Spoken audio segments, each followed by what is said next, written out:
Let's go.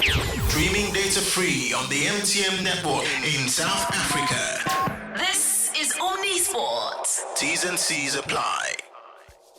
So I was stuck in the middle of a snowstorm this weekend, and I watched both of my teams lose. So not only was I freezing cold, I had a disgusting weather condition. Then there were people stuck on the roads of South Africa because of snow. So it was just, for me, Saturday was a day of mourning more than anything else. But to talk about a roller coaster ride of a weekend for all rugby fans, we've got Brenden Nel, rugby writer and podcast host, joining us here. Brenden, let's get into it, brother. Defeat from the jaws of victory.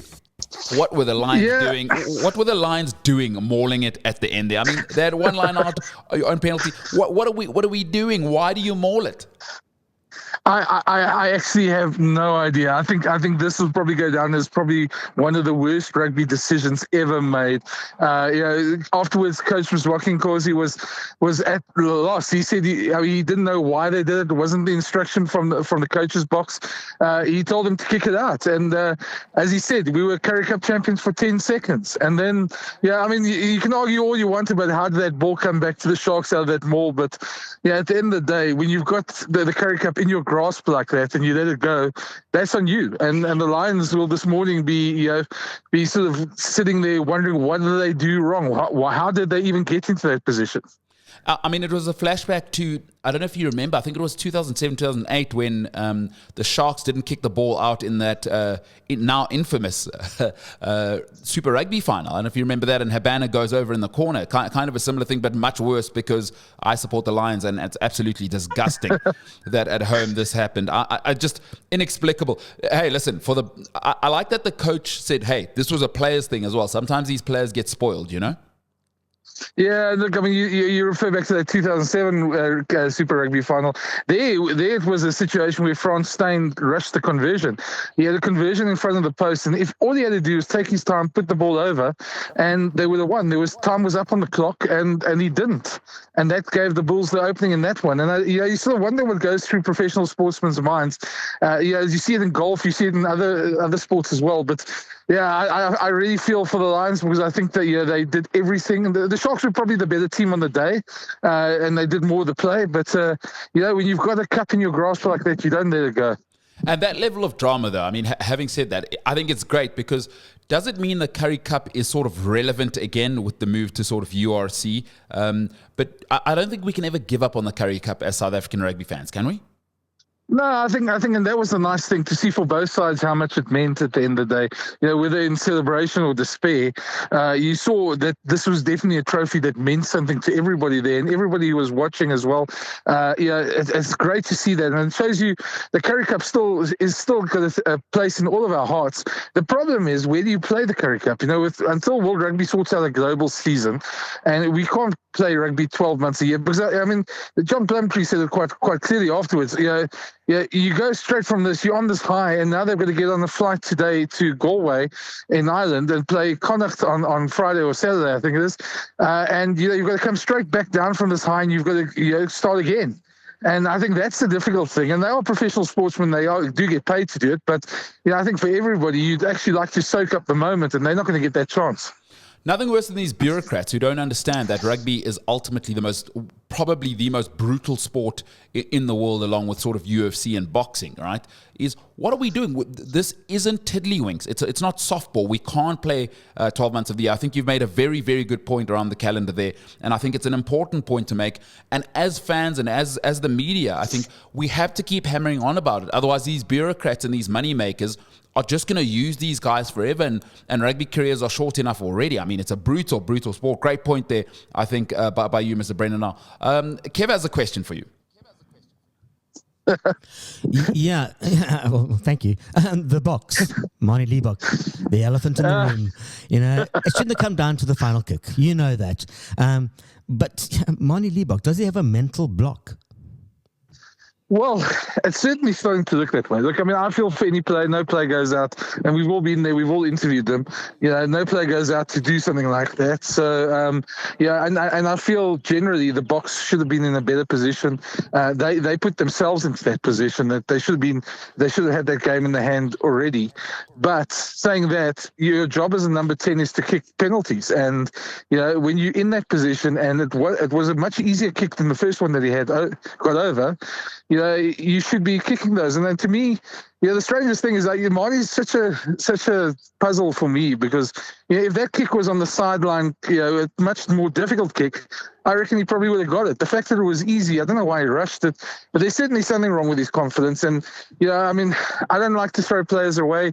We might be in a situation next year very quickly where Andre Pollard is injured and Sasha's injured, and then what do? Then you need that guy again. So, the same as we used to have with Elton Yankees. A lot of people wanted him out of the Bok team, but there came times we needed him to win games for us. So I wouldn't throw Manie away, but there's certainly something that's mentally he needs to look at, and maybe at some time back at the Stormers is what he needs now, just to focus on himself and on his game. For me, with Manie, I get a Khafi de Toy kind of feel. Now, Khafi's circumstances were different. Obviously, he got chucked in against that legendary All Black team when he wasn't ready. But there are some guys that are Currie Cup and sort of URC players. And then there are test players. You remember the great Carlos Spencer, and he was great. But Carlos Spencer could never, ever usurp Andrew Mertens for me, because at the test level, you need the polished guy who's going to do the fundamentals. And Manie, because he's so aesthetically pleasing, I think people don't want to throw that away.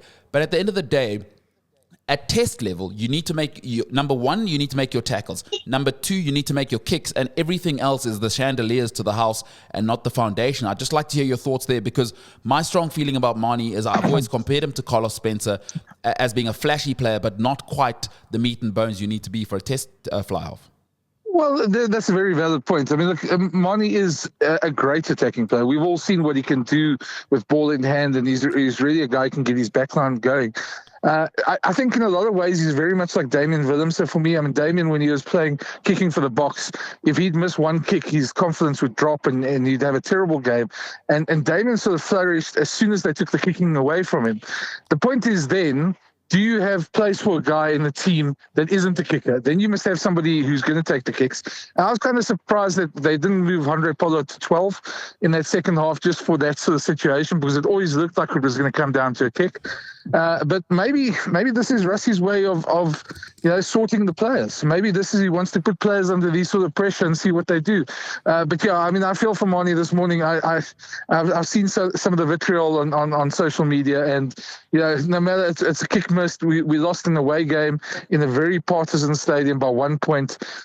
It's not the end of the world, but it is. It is certainly something that Springbok fans don't like losing, and they when you do lose, somebody's going to take the blame. Well said. Rassie, and listen, on the coaching side, Rassie did gamble, right? We got Brenden Nel joining us, esteemed rugby writer and podcast host, talking about the Springbok loss against Argentina. Rassie did gamble, Brenden, ultimately with the selections, leaving players at home, and he kind of admitted it. But were there enough leaders and players in that game to actually kill it off? Was it more on the players or the coaches? Well, it's difficult. I think we're talking about the Springboks as well. I think we've got to give some credit to Argentina. They're not the team they were in the last couple of years. They certainly, under Felipe Contemponi, are a much stronger team. They play a great brand of rugby, and they are the type of team now that can score 2-3 tries, as we saw on Saturday, in 10 minutes. And that makes them very dangerous. I think the Boks, I think what got me as well is because in that heat, I don't think we also underestimate the heat, 37 degrees and humidity in that stadium.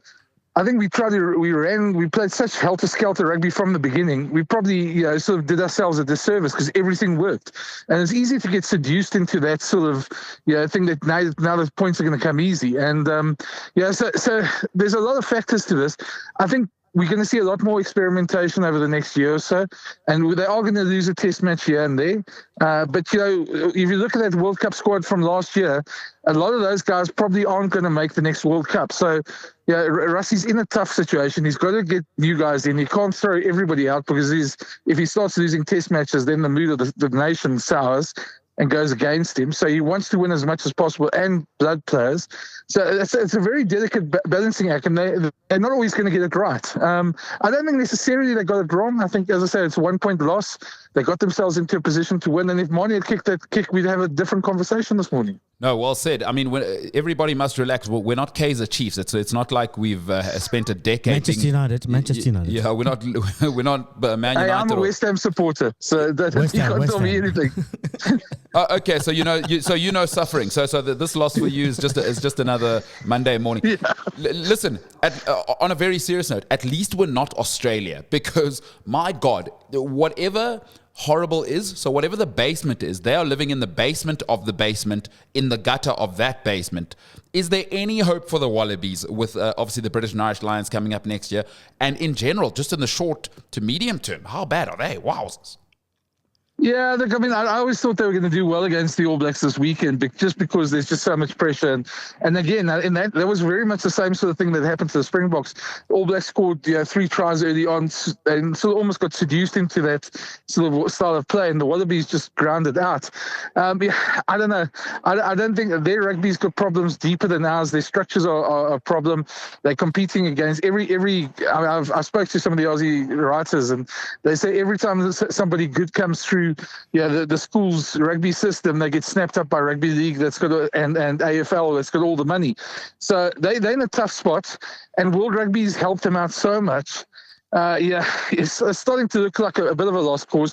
But I suppose for them, there's always the thing, they can always beat England every now and again. And they're always been that sort of two nations that everybody else hates.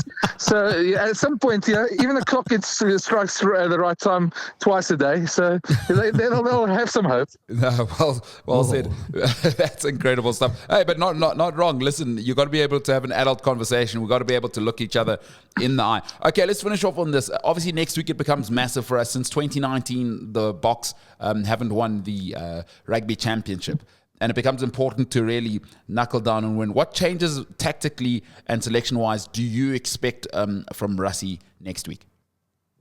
I think we'll see a lot of these guys that stayed at home. All 7 of them will play. I think there'll be obviously a lot more determination, and they'll hammer home the mistakes they had as well. I expect the Boks to win well. I know there's a mathematical possibility that Argentina can still win the Rugby Championship. I don't see it happening.